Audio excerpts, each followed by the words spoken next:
Bonjour à tous et bienvenue dans cette nouvelle vidéo où ça y est, on va brancher notre application Next à notre base de données.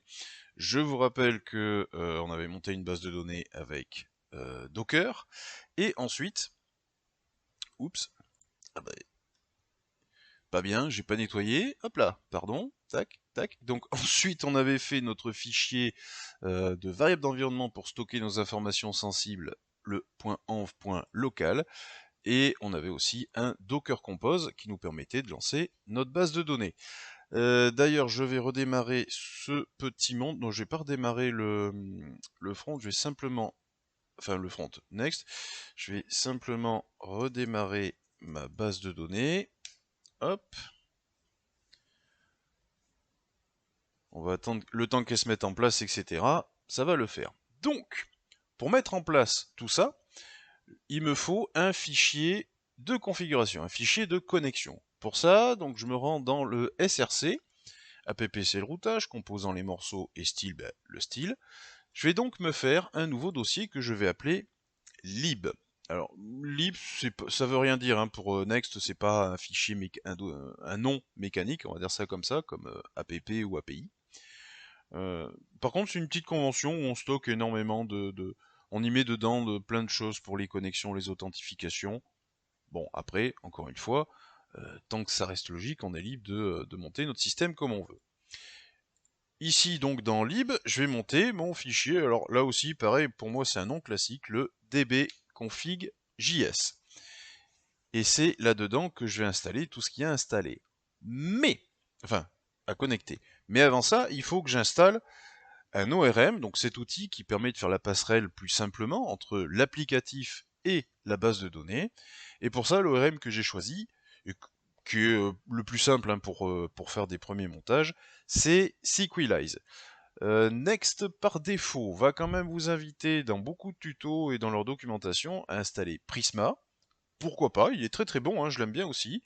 Mais disons que Next, Sequelize, pardon, c'est l'ORM le plus facile à prendre en main quand on met le pied là-dedans. Pour ça, par contre, il faut que je l'installe. Donc npm install Sequelize, et en plus de ça, il faut que je lui donne, entre guillemets, le dictionnaire de la base de données, la traduction du langage. Donc, MariaDB. Vous allez comprendre à quel moment on l'utilise. Ok, le temps que ça s'installe, donc on va revenir sur notre dbconfig.js. Alors évidemment, du grand classique, hein, pour commencer. Hop, tac, tac, tac. Donc, import des modules nécessaires. Ici, pas bien compliqué. J'importe... quand même attendre qu'il finisse de s'installer parce qu'il va me claquer des erreurs. Ok, donc il a installé Sequelize et le dictionnaire MariaDB. Donc je recommence. Import de Sequelize. Hop, from, Sequelize. Jusque-là, rien de bien méchant. Et donc ici, on va s'occuper de la connexion à la base de données. Et du coup, là, on va reprendre un petit peu tous les fichiers qu'on avait jusque-là. Cette connexion, je vais l'utiliser ailleurs. C'est pas mon fichier central comme j'avais pu le faire à l'époque avec Express.js. C'est juste le fichier de connexion.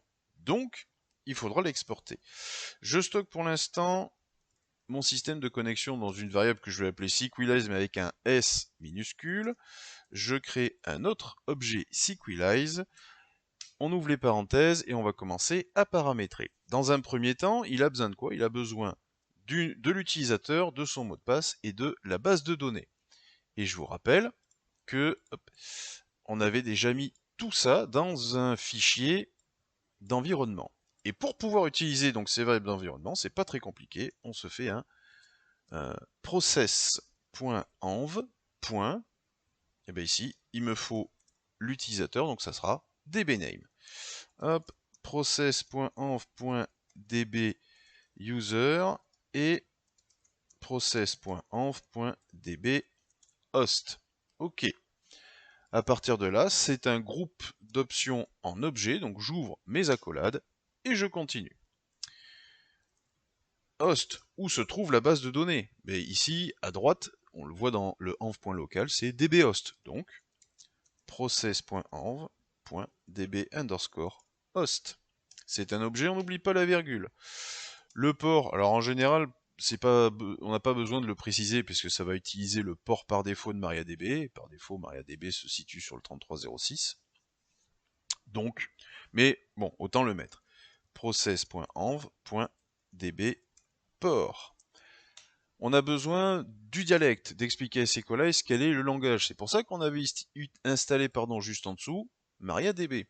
Donc, dialecte MariaDB. SQLize est capable de discuter avec tout un tas d'autres bases de données. Et je vais le mettre en mode débugage. Donc, logging. Hop. Et alors ce qu'il faut savoir, c'est que dans les variables d'environnement, il y en a qui sont générées automatiquement par notre environnement node. Pour y accéder, donc c'est process.env.node_env. Et il le sait très bien quand on est... alors, il n'y a rien de magique, hein, mais je ne vais pas vous l'expliquer, ça apporterait pas grand-chose. Quand on est en npm run dev, il sait très bien, note qu'on est en mode développement. Donc l'idée, c'est de se dire, si node env, cette variable d'environnement, est égale à development, c'est ce qu'elle a actuellement, alors on va utiliser le console log. Sinon, hein, c'est un if ternaire, hein, sinon, pas de log. Logique, en production, hors de question qu'on commence à avoir des logs qu'on ne peut pas contrôler. Il faut des logs, hein, mais si on ne peut pas les contrôler, ça ne sert à rien. Ok.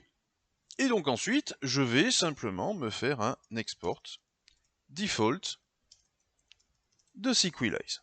Voilà, c'est du simple, c'est du classique, tout va bien. Maintenant, ce que je veux faire avant d'attaquer tous les branchements, toutes les tables, les données, etc., puisque je vous rappelle qu'il y aura différentes tables ici, ça je le préciserai, je le préciserai également. Il y a un petit outil qui est très sympa dans SQLize, c'est le fait de pouvoir tester la connexion. C'est très important pour moi, oui. Hors de question de démarrer un applicatif si on ne peut pas se connecter à la base de données. On est d'accord. Eh bien, SQLize nous fournit un petit outil. Dans mon idée, c'est dès que je lance l'applicatif, je veux pouvoir savoir donc si je peux me connecter ou pas. Et dans SQLize, donc, on a une petite fonction qu'on va voir. Je vais donc, si je me dis que c'est au démarrage, je vais donc aller me brancher sur un fichier que je sais va être utilisé tout le temps. Le fameux layout, le root layout, celui à travers lequel tout le front, attention, on est côté serveur, hein, vous l'avez compris quand on a fait la vidéo sur la page contact. Mais quand on part dans l'affichage, on va dire ça comme ça, c'est ce fichier qui est utilisé tout le temps. Tout le temps. Donc, je vais aller m'importer mon SQLize. Hop. Import SQLize. Yop là. From. Alors, là, je vais pas mettre d'alias et vous comprendrez plus tard pourquoi. Mais il faut que... là, c'est pour le test. Donc, je suis dans Layout et donc dans app. Donc, je remonte dans src. Je passe dans lib et je me chope mon dbconfig. Je me suis aidé de l'autocomplétion de VS Code. Et donc en dessous, ici, hop, on va faire simplement un await de SQLize.authenticate. Hop là. Évidemment, si je veux du await, il faut que je déclare que cette fonction est asynchrone. Ok. Allons tester ça. npm, bon je vais le relancer, npm run dev. C'est parti. Donc je vais pousser ça un tout petit peu. Hop. Tac. Et si je vais chercher, vous voyez je l'ai mis en fond blanc, hein, c'est plus clair. Donc c'est toujours ma base de données. Si je vais ici et que je rafraîchis ma page, on devrait voir quelque chose. Donc c'est le premier lancement. Ça se recompile, c'est normal. Ça met du temps, mon PC est en capture vidéo. Ah oui, oui, oui, oui, oui, oui. Effectivement, on a un petit problème, il y a une petite particularité dans Next. Je vais arrêter la vidéo ici, on va résoudre le problème dans l'autre vidéo, donc, et on va s'occuper de tout ça et de la connexion. Là, la vidéo commence à être un peu longue.